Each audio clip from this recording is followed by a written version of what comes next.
Hi everyone, thank you and welcome to everyone joining this webinar today.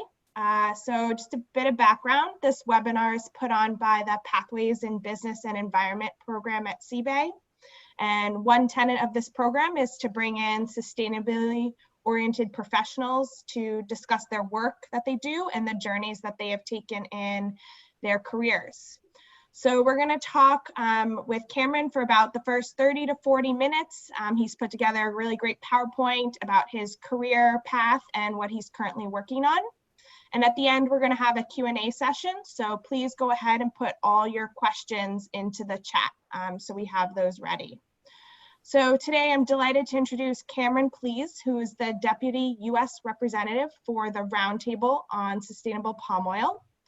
The RSPO brings together stakeholders involved in the palm oil industry and has developed and implemented global standards for palm oil to help mitigate the negative environmental and social impacts of its cultivation. Cameron himself has worked in international environmental conservation and policy in Latin America, East Africa, the US, and Asia with various NGOs. He holds a master's degree in the Sustainable International Development from the Heller School for Social Policy and Management from Brandeis. So I'm going to go ahead and pass it over to him. Thank you very much for the introduction, Rachel, and thank you, Amy, and everybody at the Yellow Pathways program for having me here. So again, my name is Cameron Plese, and actually, since I provided information, I'm now the U.S. representative, not the deputy anymore. But that's a recent promotion, so by no means. Thank you very much for the introduction still for that. So I am the U.S. representative for the RSPO. I've been working with the RSPO for about 2 years now. And I'm excited for this opportunity to speak to all of you a little bit more about a lot of the challenges involved in the palm oil supply chain, which I'm sure a lot of you are pretty aware of, which is why you're here today, to learn a little bit more about it. And I'm excited to speak about the hard work we're doing, and a lot of other organizations are as well, including some that I see have joined us today. So happy to talk a little bit about all the work a lot of people are doing. But first, a little bit of my background. I am a graduate, very proud graduate of Portland State University in Oregon, studying environmental sociology for my Bachelor's of Science. And then after that, I spent some time serving as an AmeriCorps member, working with youth in rural areas in Oregon. From there, still had that passion for youth and really trying to get youth engaged in environmental issues as my focus. And from there, I moved to Big Brothers Big Sisters to get a little bit more of a impact with youth in my community. Went actually back home to where I'm from in Phoenix, Arizona, to work with youth there. At that point, though, I did realize I wanted to figure out how I can make a much larger, more global impact through the environmental work I was doing. I was proud of my youth-focused work, proud of working with communities that I was living in, but wanted to figure out how I could make it go on a larger scale. So I ended up going to the Heller School for Social Policy and Management at Brandeis University, just outside of Boston. And there my focus was, my master's degree is in Sustainable International Development with a focus on environmental policy and water access around the world. Which from there, I had the privilege of working with an organization called Caminos de Agua. They're an amazing organization in central Mexico, focusing on how global agriculture, particularly very large commercial agriculture from the United States, has been impacting water issues in local communities in Mexico. So that was one of my first introductions to how unintended consequences of agriculture can affect local communities around the world in ways that we might not even imagine. So one of the big things I focused on with my thesis work was how a lot of the broccoli and bell peppers and things like that we're eating here in the United States are actually contributing to poisoning the water and depleting water resources in Mexican communities. And I'm happy to share my thesis work with any of you if you'd like to learn a little bit more about how our American broccoli is affecting Mexican communities. Then from there, I went back home again to work with the Sierra Club in Phoenix, Arizona, focusing on water policy within Arizona, realizing very quickly how complicated that was and what a challenge it was to kind of lose a lot of battles constantly. But I'm very proud of the work that we did there at Sierra Club. And then again, took it to a global level, went to an organization called the Global Green Growth Institute based out of Seoul, South Korea. And there our focus was, and my focus as well, was to work with countries that were setting their nationally determined contributions for the Paris Climate Agreement and working with them to set their pathways forward to how they're going to meet their nationally determined contributions. And then I also worked with an organization called Lawala Community Alliance. This is an organization located in Western Kenya, focusing on health outcomes for communities out there in rural areas. And my focus again was on water and preventative health issues from trying to address water issues there. And with this role, I actually did get the opportunity to speak at Yale before at a conference called Unite for Sight, where I got to share the great work that the community at Lawala was doing that they invited me to partner in, and got to share that with a lot of people at that conference at Yale. I've also served in roles with the Open Society Foundations here in New York City, working with a lot of organizations all around the world, doing some really incredible work to help keep societies open and free. And then now I'm with my current role here with the Roundtable on Sustainable Palm Oil. But to explain a little bit about what brought me to the RSPO, I wanted to introduce my initial introduction to palm oil, my inspiration that I received when I was very young, which is right here. Her name is Bess. She is the adult orangutan that you see there. Bess is the oldest resident at the Phoenix Zoo, which is my home zoo. And at a very young age, I had the opportunity to visit with Bess at the zoo. And they had some information there accompanying Bess talking about the impacts that unsustainable palm oil production has had in habitats specifically for orangutans in Southeast Asia, but obviously it affects communities around the world as well when it's done unsustainably. So this really inspired me at a very young age to start digging into this issue. I believe I was about 8 years old maybe, and it was already getting interested and inspired and wanting to learn more. And throughout my career that I just went over, throughout my academic studies, it's something I kept digging further and further into. And as I continued to get more knowledgeable about it, kept reading more research and studies and really learning from the broader global conservation community, realized that the pathway forward was actually focusing on how we can make the industry more sustainable rather than trying to move completely away from it, which was my initial response to it. But as I kept getting more and more knowledgeable and digging through a lot of research throughout my studies, and again, learning from the broader recognized conservation organizations around the world, really brought me to that understanding, and fortunately able to serve in this role today. And now part of my job is actually working with zoos to continue with this type of education. So really great to have my career come full circle, and it's been really inspiring for me. So now digging into the palm oil issues, chances are most of you today have already come in contact with palm oil in some way. It's in a lot of our daily products that we use. It's in everything from toothpaste to soaps and shampoos, cleaning products that you might be using, especially right now during COVID, of disinfecting. It's in a lot of those. It's in a lot of your snack foods. It's in your candles. It's commonly in a lot of products that we use every single day, whether you know it or not. So likely you have encountered palm oil today. WWF, the World Wildlife Fund, estimates that it's in about 50% of products that are on supermarket shelves. So it is out there. It's definitely something you are commonly using every single day. The main issue with it, though, that many of you may or may not be aware of, is that when grown unsustainably, we see these horrible images that you see on the screen here. So when grown unsustainably, growers will use fire to clear their land. Obviously, when you're in rainforest regions, it's a very difficult thing to contain, and it could spread. And also when you're using fires on peatlands store large quantities of carbon, and burning peatlands it's very difficult to get the fire out, first of all, but it's also releasing very vast amounts of carbon into the atmosphere. Also, clearing of primary rainforests is another major issue with unsustainable palm oil growth. And also because of the fires, because of the clearings, because of a lot of the issues around palm oil, we do see, particularly in Southeast Asia, an annual haze that you can see in the bottom right here, where the haze will get so thick that people cannot even see across the street. And this is from using fires largely to clear land. So a lot of very terrible consequences when it is grown unsustainably, which is exactly why I'm sure all of you are here and why we exist as an organization, and what my passion is with my work now to try to put a stop to all of this. So then a little further background of palm oil in general and the oil palm as a crop and why it creates issues is that it's grown only along the equator, about 10 to 15 degrees each direction from the equator, which are inherently countries that are a lot lower income at this moment in time. Also countries that have a lot of governance issues as well. So it creates a lot of issues. Here you can see some of the percentages of populations that are living below the poverty line, according to the CIA World Factbook. So it's growing in areas that do have a lot of particular challenges, and Also importantly, areas that have some wildlife that are endangered that we're all very concerned about. So you can see here all over the world in areas where oil palm is grown, there are a lot of different wildlife species that a lot of us get very passionate about for very good reasons. Part of what got me into this work to begin with was thinking about that.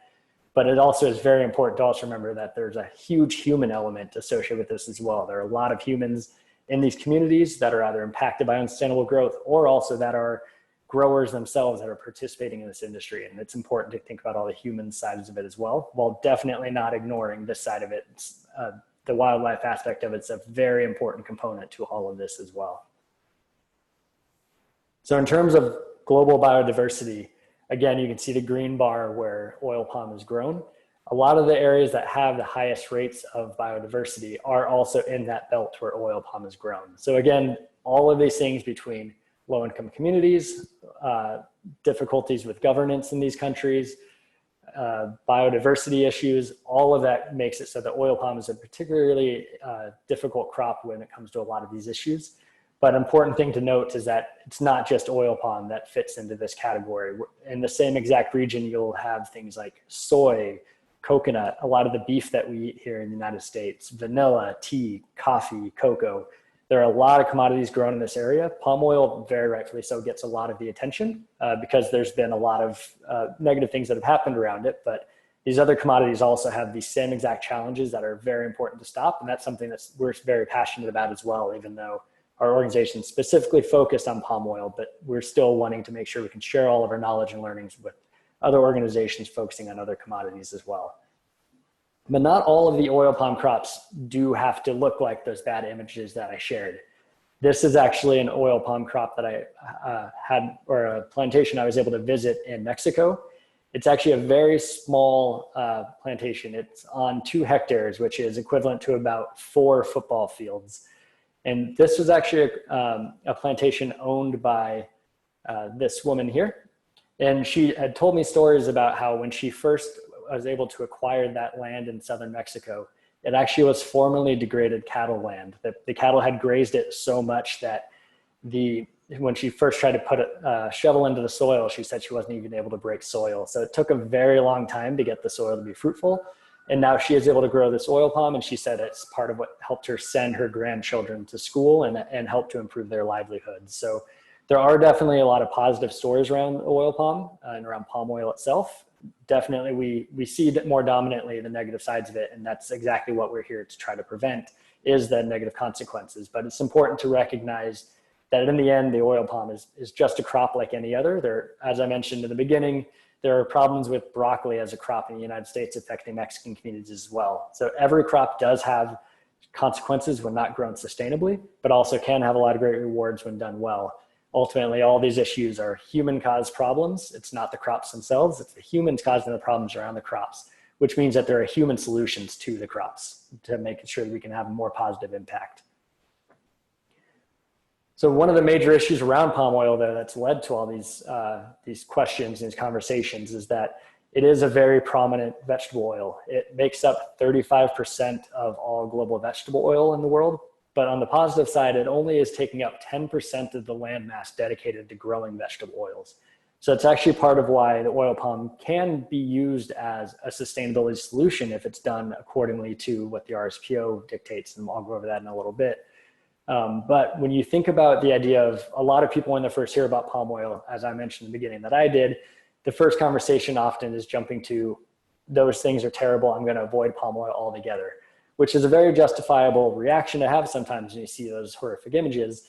But the question you need to then ask is, what's going to happen if we just move to another crop? So if we replace that 35% vegetable oil with something else, as you can see here, according to the International Union for Conservation of Nature, rapeseed, otherwise in the US known as canola oil, sunflower oil, soybean oil, all take 4 to 10 times as much land to produce that exact same amount of oil. So if we are talking about replacing the oil palm crop and replacing it with others, we're gonna need 4 to 10 times as much land to replace that oil.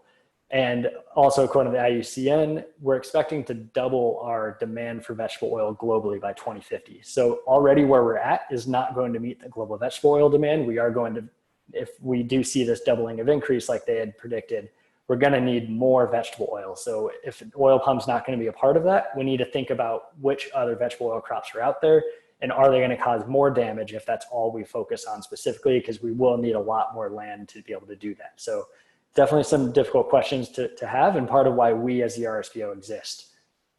So the RSPO started, the Roundtable on Sustainable Palm Oil, started in 2004, actually with WWF being one of the lead organizations helping to organize it, along with Unilever and a few other corporations that just realized that things needed to be done differently. They had seen the annual haze consistently, they had seen deforestation rapidly increasing, and these organizations got together and decided we need to find a better way forward to make all of this work.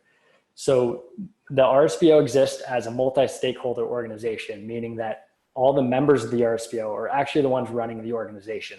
Whereas I work for the Secretariat, but we have almost 5,000 members around the world that are the Roundtable on Sustainable Palm Oil, that help to set the rules and standards, meet every year for a General Assembly, and vote to pass the new rules and standards that we continuously improve to make sure we can do better. We have almost 5,000 members around the world at this point, after the initial 5 from 2004.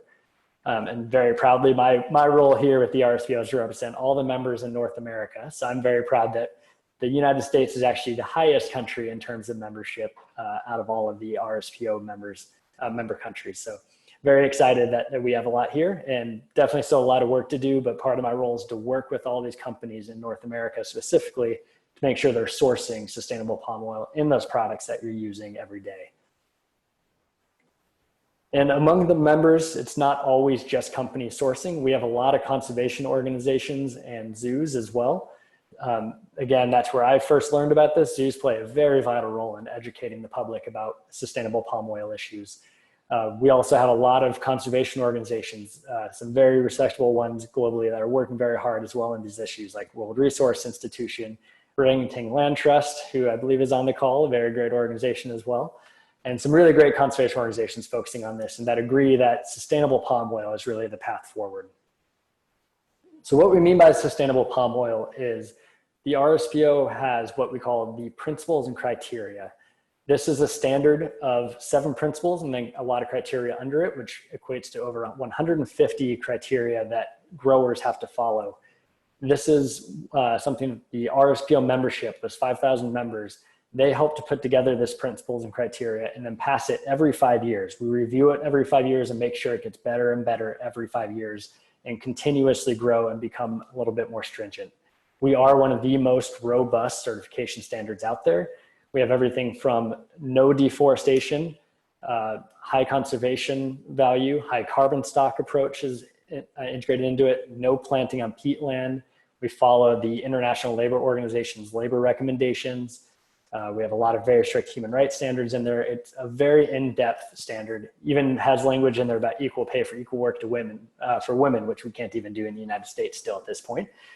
So very robust standard that covers a lot of areas. And we recently also passed a decent living wage guidance as well, which we were one of the first global certification standards to ensure a decent living wage for everybody involved in the supply chain.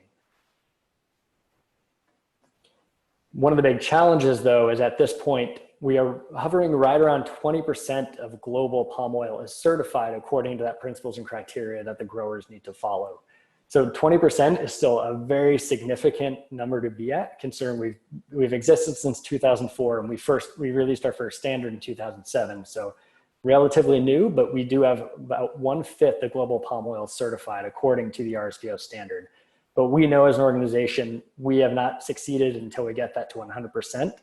And then there's still much more work to be done from there. We would never pretend that the RSPO is the silver bullet, but until we can get to 100% at least meeting the RSPO standard, there's still going to be a lot more work for us to do. And that's something we're consistently working on, and I'll go over a little bit of what some of the challenges are around that still today. But there have been some really great successes because of the RSPO certification and growers following the principles and criteria. We know that we've been able to protect over 237,000 hectares, which is equivalent, because of the carbon sequestration that we've been able to protect with that, it's equivalent to removing almost 300,000 passenger vehicles from the car per year. So some really great successes, but again, we know there's still a lot of work for us to do. but protecting high conservation value areas and high carbon stock forests to make sure that carbon sequestration still remains intact is something that's very important to us and something that our standard has been able to successfully do. But again, until we can get up to that 100%, which is the ultimate dream, we still have a lot more to go. But on the business side, I know all of you are focused on business and sustainability. An organization not long ago called Climate Advisors did a really interesting 7-year-long research project where they focused on grower companies that were certified and compared them to growing companies that were not. They focused on ones that were publicly traded to be able to show the economic value and returns of companies that were certified according to the RSPO.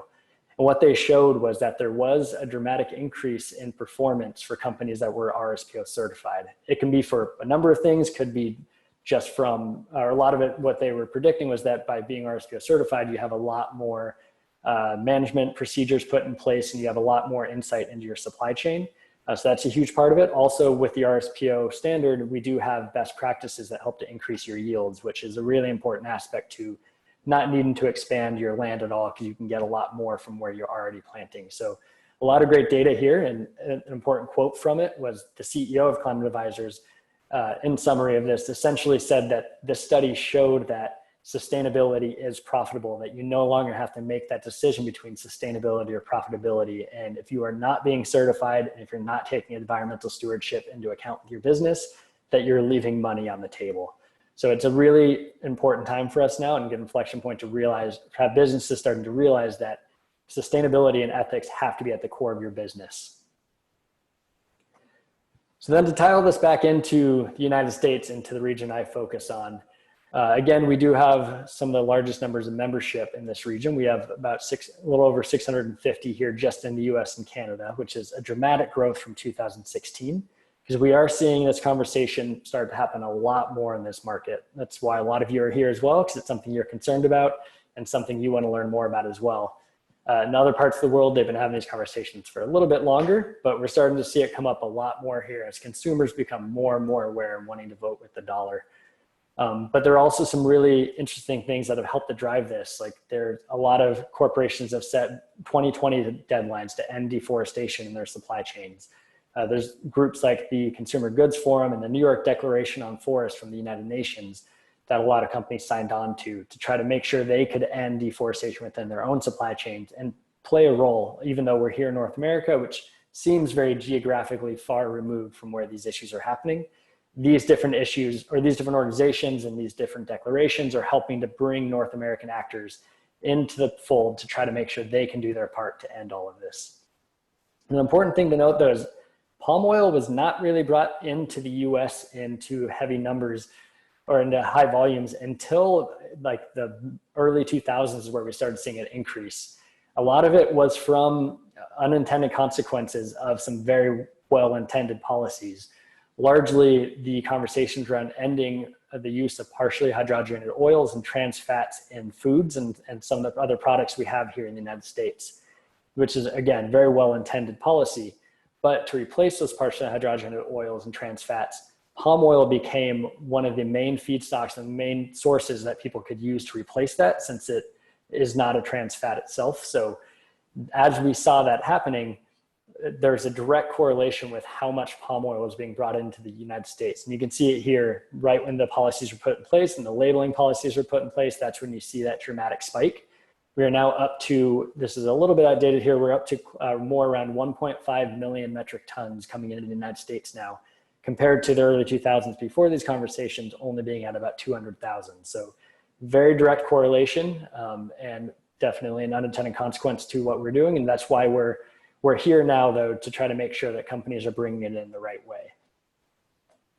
But the big challenge with what I mentioned earlier about us having 20% of the global palm oil certified for the growers side is that only half of that sells as RSPO certified.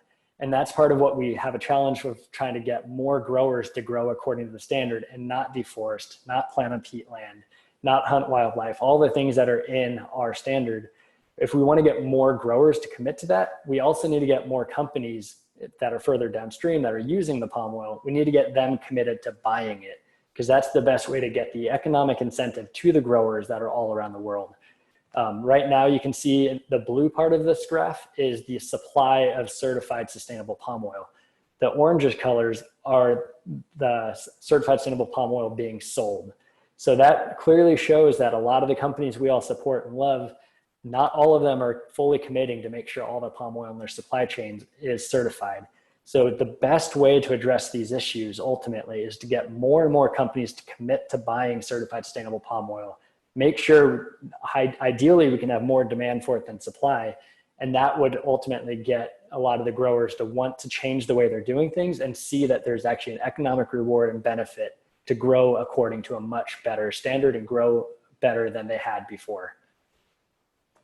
So to do that, I can go into these a little bit later if anybody has questions about them. But we do have, for the supply chain actors that are actually sourcing palm oil, it's a little bit different than the principles or criteria. We have 4 supply chains that we certify, and it's more about verifying where the palm oil comes from that's in your supply chain and verifying that you have the procedures in place to make sure you can bring in only certified material. So we do have 4 supply chains. They vary from flexibility and assurance levels. And one of the main reasons why is that going back to where the growers are, one of the biggest important aspects of trying to make sure we can do this sustainably is that we need to get what we call smallholders involved. Smallholders, especially in Indonesia and Malaysia, make up 40% of the palm oil production, and they're defined as farmers that are farming on less than 50 hectares of land. So they're not these big corporations. Sometimes, like the one I showed earlier that in Mexico is on as little as 2 hectares.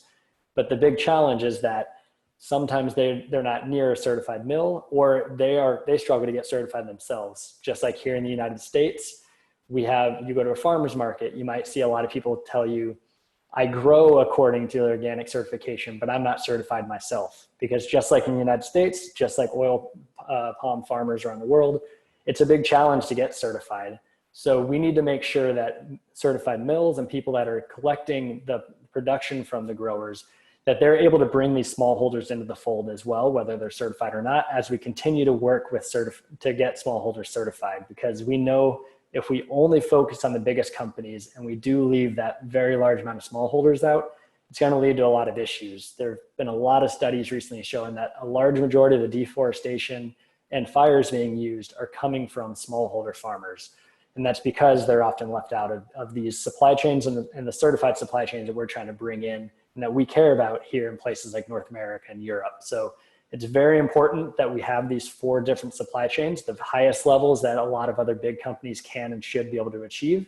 But these other flexible ones really provide that opportunity to make sure we're bringing everybody into the fold as we continue to move forward. So importantly, I know I just threw a lot of information at you in a short amount of time. I could probably present about this for about an hour or 2, but try to condense it as much as I could here.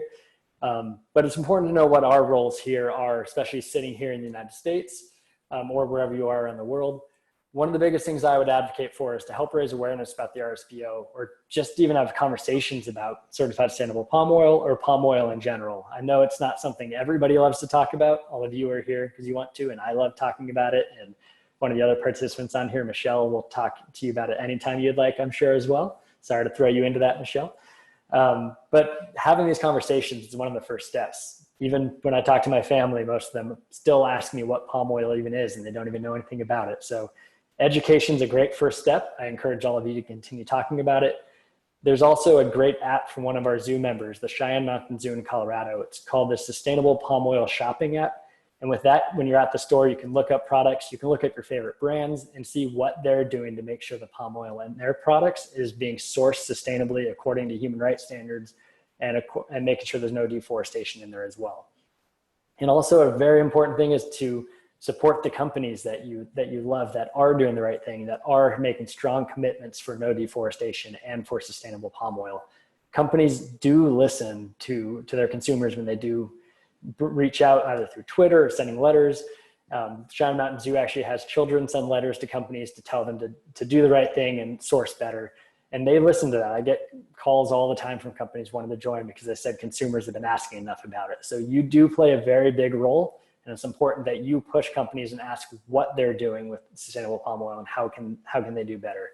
And for businesses, first step is just join the RSPO, become an active member, participate in making the RSPO stronger and better so we can continue making sure we can push towards 100% certified sustainable palm oil.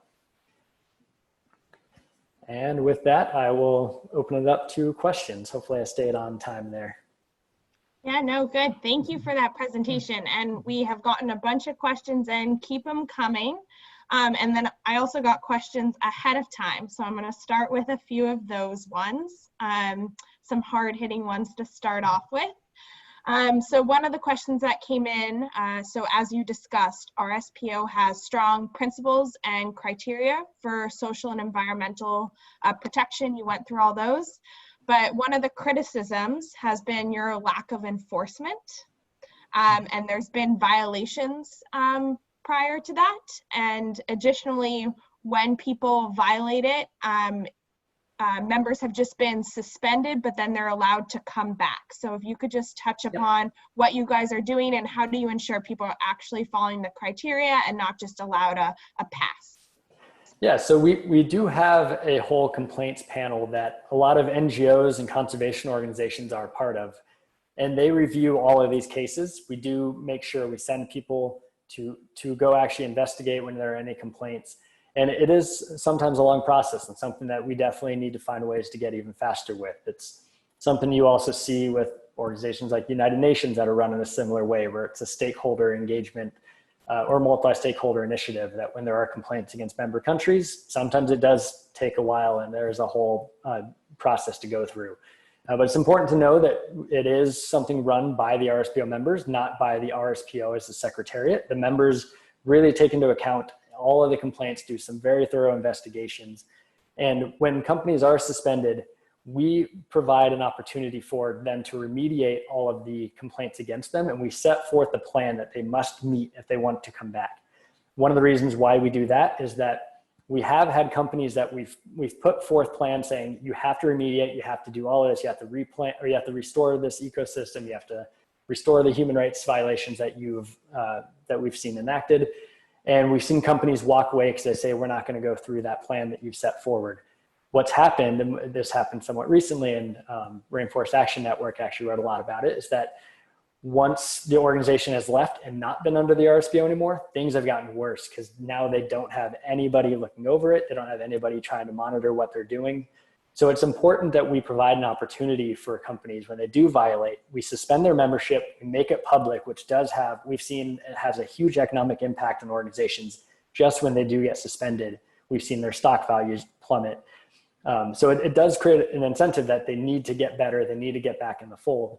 But if we do just cut ties completely, we run the risk of these organizations having nobody watching over it anymore, and things could just get much, much worse and actually hurt the cause. So we do need to find ways to remediate it. We know there are ways we can improve this, and that's why we want more and more organizations to get involved, so that the RSPO membership can keep making this organization better and better. But I would argue having nothing in place would be far more damaging and far more dangerous than something that we can continuously improve and make more effective.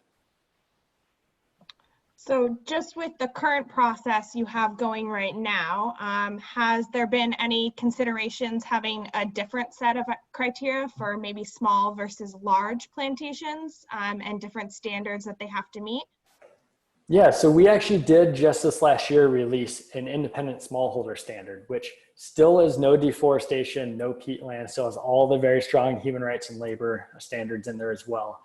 But it is something that's going to be a little bit simpler for smallholders to be able to achieve, mainly because it allows 3 years to reach it, and there are different milestones you can reach. That way, smallholders can get a little bit of that economic benefit from starting the process and meeting milestones, which will help them move forward. Because we know one of the big issues, just like I said, even here in the United States, is certification is an expensive process. So unless we allow some of these growers to see the economic impact immediately while they continue making progress, we know it's going to be a lot harder to get them in the fold. So we have done that. We are currently also in the process about talking about adapting a separate medium grower standard as well.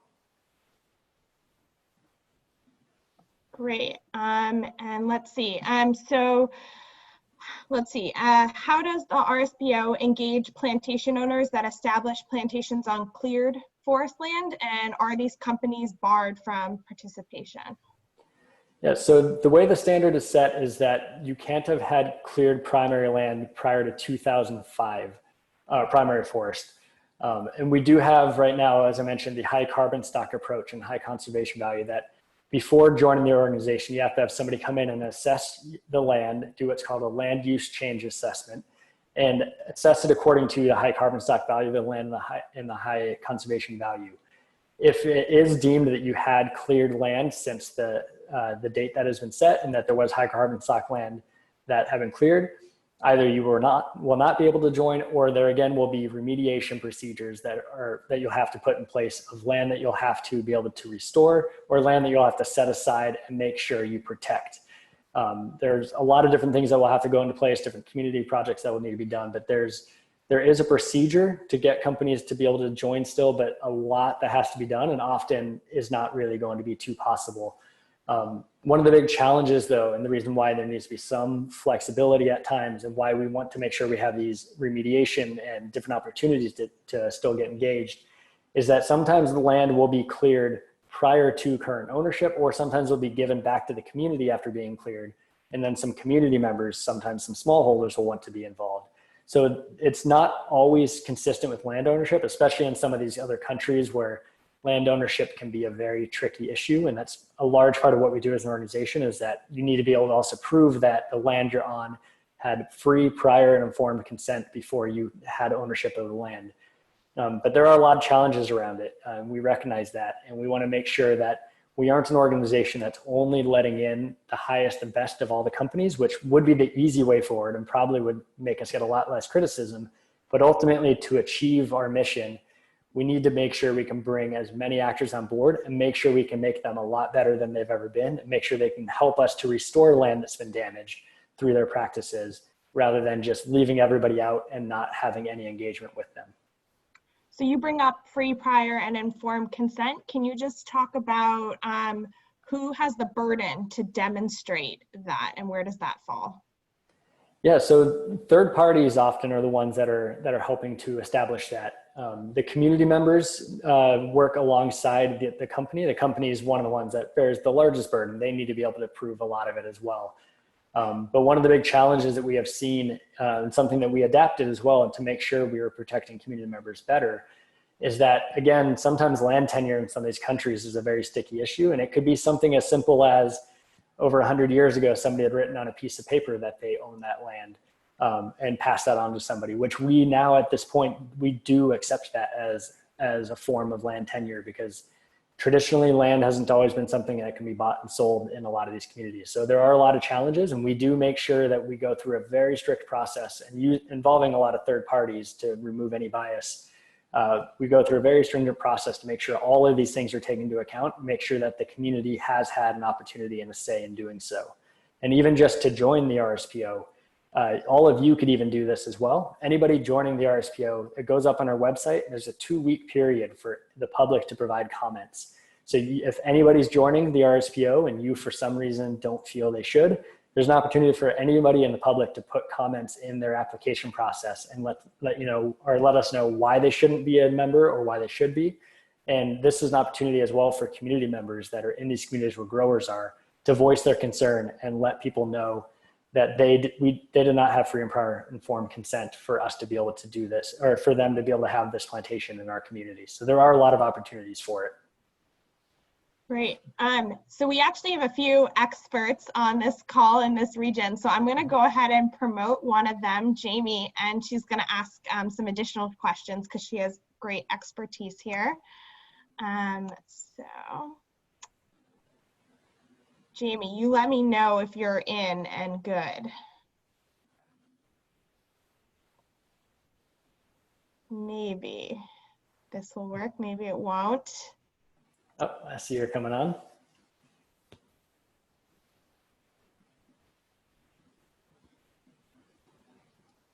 Did that work? Yes, you're muted though, Jami. Hi. There you go. All good, Rachel, can you hear me? Yes, we can. Great. Awesome.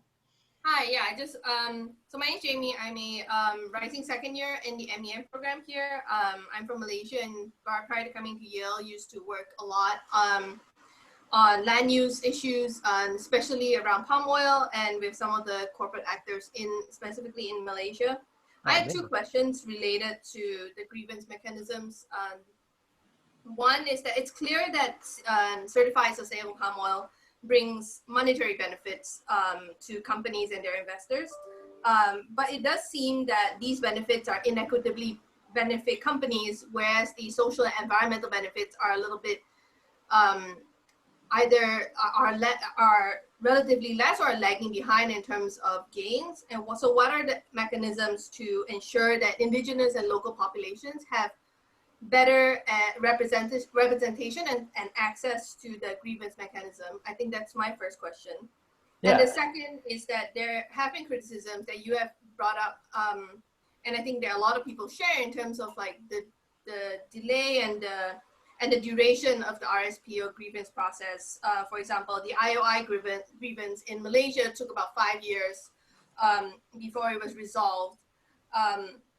And so how, in that same vein, can you speak to some improvements RSPO has made or will be making to its grievance process to be able to expedite or improve this process that becomes more equitable to indigenous and local populations?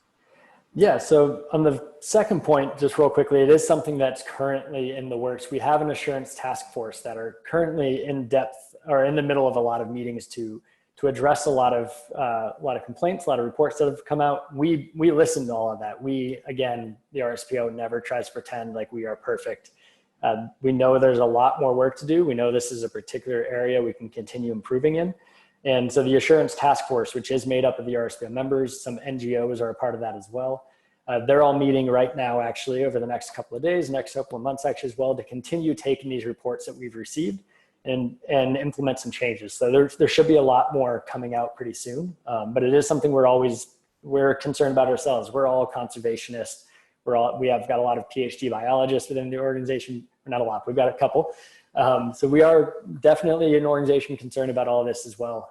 And we're trying to do the best we can to continue to evolve and get better with that. In terms of conservation and economic benefits, there have actually been a lot of studies that have shown conservation, ecosystem, and economic benefits in communities as well. One of the big challenges, though, is that it kind of depends on region, because it's tough to really put all of it into one monolithic concept or study, because you could be in an area where a lot of the plantations are certified, or you can be in one where only one is certified and they're surrounded by bad actors, which is why the biggest mechanism we're looking forward to, we're piloting in a lot of areas and moving forward with, is what's called the jurisdictional approach, which means that rather than having just kind of like little islands of certification where you can have bad actors right next to you contributing to all these negative things that could kind of diminish the impact of the certified plantation, that instead we're working towards certifying entire jurisdictions or entire landscapes. Ecuador recently, as a country, decided they want to get their entire country certified. So setting it into a much larger region, landscape, jurisdiction, or national standard is really the best way forward to make sure that everybody is benefiting from it, everybody's following those same guidelines, and that'll help to really broaden out the impacts of this rather than having the smaller locations that are being certified and creating those impacts and having the bad actors kind of diminish that.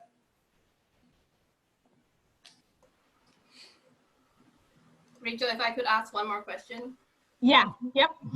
Cameron, you brought up free,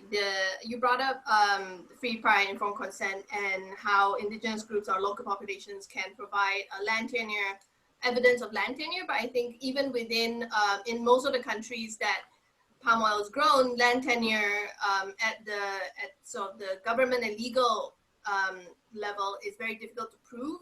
Mm-hmm.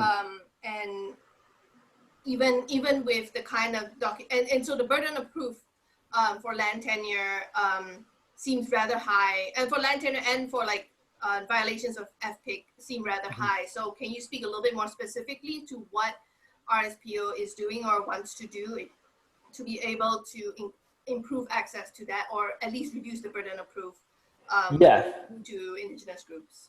Yeah, and one of the big things, as I mentioned, is that we have broadened it to informal documentation because we do, as you mentioned, it's very difficult to prove in a lot of areas, especially palm oil is grown and produced in countries that, I mean, I don't know if this is a difficult direction to take it in, but it's grown in areas that have faced a lot of colonization historically, where there's poor governance. So land tenure is already a very sticky issue, even excluding the concept of oil palm or any plantation or anybody that's growing in the area. This is another big issue with cocoa and coffee and all the commodities grown in a lot of these countries that everybody faces. So for us, broadening it to the informal documentation is a big part, but another big aspect is working towards these jurisdictional approaches, because we do as much as we can as the Secretariat and as the RSPO membership, but we really do need a lot of government cooperation as well, which is a very important part when it comes to all this. When you have poor governance in some of these countries, or you don't have very good land tenure laws in the countries, it's a lot easier to skirt a lot of that. And there's sometimes not as much we can do despite our best efforts, but we are constantly working to see what we can do to keep improving. We have a lot of great human rights organizations involved in the RSPO, that some even sit on our board of governors as well, to figure out what we can do outside of government, because obviously we can't control the governments where these are all grown, but it's figuring out what we can do as a mechanism to continue pushing forward and moving forward, while trying to also bring more government structures along as well. Great. So we've gotten a bunch more questions in. We'll try to get to some of them. So there's been a question of, what is the alternative sort of to palm oil? Is there an oil that is better? And do you make efforts to encourage people to convert their plantations to a different type of crop for oil? So we don't focus on trying to convince people to convert. Our big focus is figuring out how we can make oil palm better and how we can make it more sustainable. The big issue, as I mentioned in the beginning, the crops that grow in the same areas are the ones that are the alternatives, largely soy and coconut. Coconut particularly actually is a much lower yielding crop. So to meet these global demands, coconut is one that would take almost 10 times as much land and also grows in the exact same regions. I've actually, unfortunately, been to a coconut plantation in Indonesia that was on peat land and was formerly a cleared peat land. So this is not something that's unique to oil palm. So moving to a different commodity might be the easier solution because people pay less attention to it.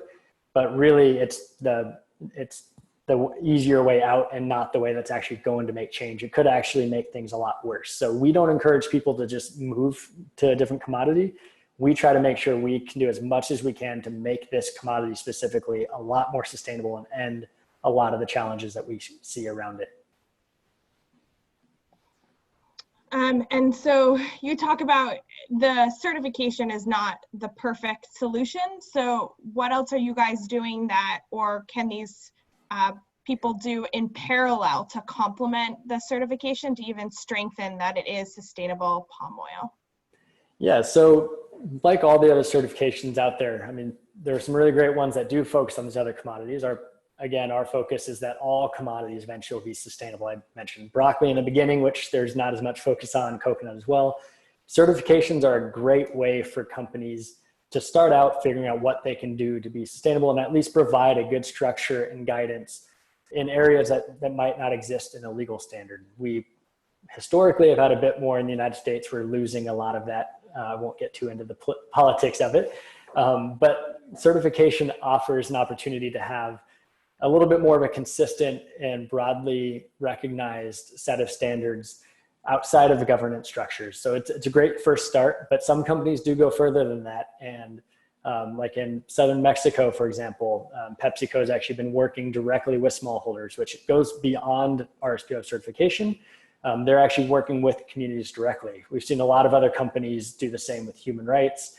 Walmart now is their Project Gigaton, where they're trying to remove a gigaton of carbon from the atmosphere, which goes far beyond any certification that's out there. They're initiating their own projects.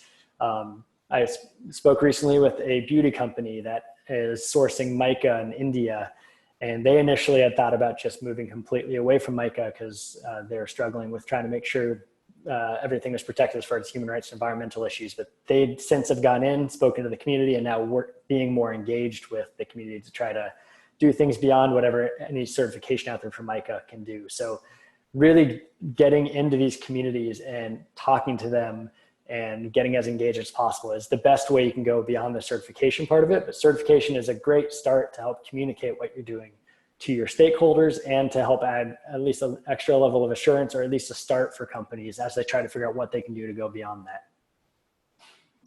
Yeah, so the certification, especially for small and medium-sized, must be a big financial and investment burden. So does RSPO help out with that? How are these smallholder companies able to actually obtain this cert due to the large investment cost there? Yeah, so we do have what's called the Rural Smallholder Support Fund. So we do have access to resources for smallholders to be certified, because as I mentioned, they make up, at least in Indonesia and Malaysia, 40% of all oil palm is smallholders. And they are the ones that we do see, a lot of reports have shown they are the ones that are contributing often the most to deforestation and fires. So it's a really big issue and something we know we're going to fail with our ultimate mission if we don't get smallholders engaged with this. So the Rural Smallholder Support Fund helps. The new smallholder standard, the reason why it's that 3-year approach is that immediately upon signing on to try to meet these milestones, you're able to access additional funding through what we call RSPO credits, which I don't know if I'll have time to get too in depth with that, but happy to separately talk to anybody who's interested in what RSPO credits are. But it's another way for smallholders to be able to access a little bit of revenue as they continue working towards certification. So it is a challenge, but we are consistently working on more and more mechanisms to make sure we can get as many smallholders on board as possible. Great. And then let's see, can you just, obviously you mentioned 19% and the goal is to get to 100%. Can you talk about the outreach effort, especially in those places like Indonesia, where are the largest producers of palm oil, and how that will look like over the next couple of years? Yeah, so interestingly, Indonesia is also one of the largest consumers of palm oil. So that's a big part of this challenge, and why we strongly advocate against a boycott is that right now we're seeing the largest demand for certified sustainable palm oil being in the United States and Europe. Europe only makes up, I believe, 9% of global consumption when you talk about all of the EU. The US is lower than that, I believe, somewhere around the 5% or something. So we're talking about the two markets that are the most conscious of these issues making up only 15% of the total consumption. So if we were to just remove all of that, then we have the other 85% of the world that's not as concerned about sustainability that are ultimately going to be the ones driving the entire industry. So boycotting and taking that little voice away is only going to cause more harm. We need to bring more people on board. So we do actually have RSPO staff in a lot of these other countries like India, China, Indonesia, places that are the largest consumers in the world that are not sourcing much sustainably at this point. There are, beyond the RSPO, a lot of amazing organizations doing work as well to try to increase education and uptake from these companies in these markets to make sure they're sourcing sustainably as well. And here in the United States, with my role, a lot of the companies that are in these markets like Indonesia, China, and India, some of the largest consumers, they also have some of their company presence in these countries. So part of my role is to make sure they're not only enacting these policies in the United States or Europe where people are paying more attention, but they're also enacting the same policies all around the world wherever they have operations. Great. And then can you just talk about a little bit if you guys have any role or collaboration with other certifications? This specific question came in that Malaysia and Indonesia both introduced national certification schemes that receive criticism for being more lenient. So how are you guys engaging with these national certification standards, and what does that look like? Yeah, so we do have some staff that are more engaged with them. I'm not as engaged with that with my role, so I can't speak as much to that, but to me, it's nice that they are there. I don't want to speak too for or against it at this point, but it's at least a good first step, raises the floor a little bit, but I do agree it needs to go further. I would also agree we still have further to go.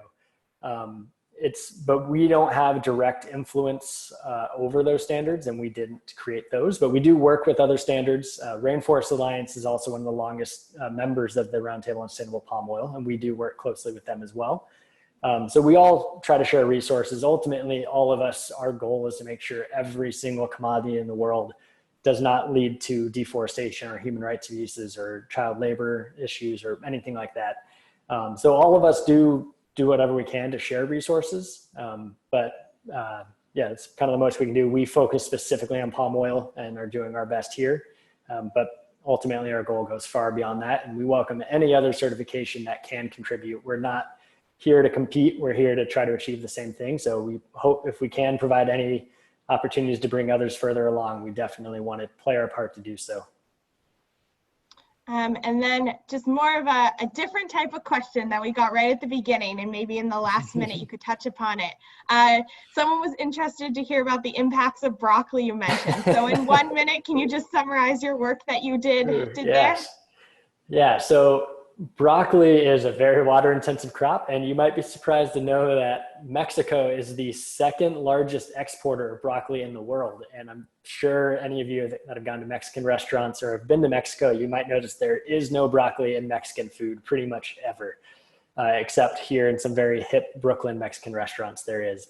But the issue with that is that being such a large exporter of crops for markets around in other places, at least in the Mexico condition, bringing it to the United States through, my thesis goes much more in depth with the trade policies with no imports or export taxes at all. Essentially, the major issue is that the water level has been dropping 5 to 10 meters per year. And the result of that is now that the communities are having to access water at much lower depths, which is resulting in very high levels of arsenic and fluoride to levels that are essentially poisoning the communities. So largely it's not necessarily just that it's broccoli, it's that it's being grown unsustainably in very arid areas with very low levels of rainfall, and all to make sure we can meet demands here in the United States. Okay, so a problem with everything that we eat, essentially. But this was great. Thank you so much for coming and talking with us. It was a great presentation. I think we all really enjoyed it. If anyone has, I know we didn't get to every question, but if you want Cameron to answer any more questions, feel free to email me and I can pass them along to him. And thank you very much, everyone, for joining. And if you liked this, we're going to have more of these Pathways webinars across the summer. Our next one is on July 9th with Plastic Bank, which should be really interesting. So please tune into that as well. Thank you. Thank you, everybody.